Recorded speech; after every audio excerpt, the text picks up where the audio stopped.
സനോജിലേക്ക് പോകുന്നു. സനോജ്, അവിടെയും ഡിവൈഎഫ്ഐയുടെ വലിയ തോതിലുള്ള പ്രവർത്തനം നടക്കുന്നു, SFIയുടെ സ്കൂൾ ശുചീകരണ പ്രവർത്തനങ്ങൾ നടക്കുന്നു.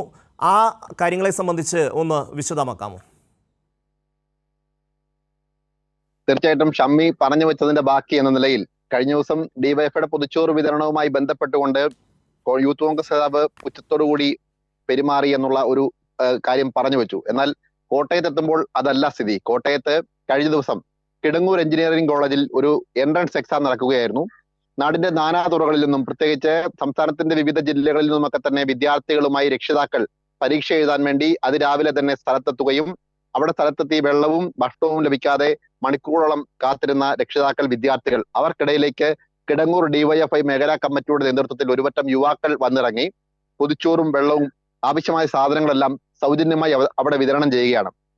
കിടങ്ങൂരിന്റെ തൊട്ടടുത്ത പ്രദേശമാണ് അയർക്കുന്നം. അയർക്കുന്നത്തെ ഒരു കോൺഗ്രസിന്റെ സജീവ പ്രവർത്തകനായിട്ടിരുന്ന ആൾ അദ്ദേഹത്തിന്റെ ഫേസ്ബുക്കിൽ കുറിച്ചു, ഡിവൈഎഫ്ഐ നടത്തിയ മാതൃകാപരമായ പ്രവർത്തനം അവിടെ നിന്ന അധ്യാപകർ, രക്ഷിതാക്കൾക്കും ഒപ്പം തന്നെ വിദ്യാർത്ഥികൾക്കും വലിയ തോതിലുള്ള ഒരു സഹായകരമായി ഡിവൈഎഫ്ഐയുടെ ഈ നന്മ പ്രവൃത്തിയാണ് അവരെ ഹൃദയപക്ഷത്തോട് ചേർത്ത് നിർത്തുന്നത്. ഇത് മാതൃകാപരമാണ് എന്നായിരുന്നു പുതുപ്പള്ളിയിൽ അയർക്കുന്നം, അതായത് പുതുപ്പള്ളി ഉമ്മൻചാണ്ടിയുടെ മണ്ഡലത്തിൽ ഉമ്മൻചാണ്ടിക്ക് വേണ്ടി സജീവമായി പ്രവർത്തിക്കുന്ന അടിമുടി കോൺഗ്രസ്സുകാരനായിട്ടുള്ള ഒരാൾ അദ്ദേഹത്തിന്റെ ഫേസ്ബുക്കിൽ പങ്കുവച്ചത്.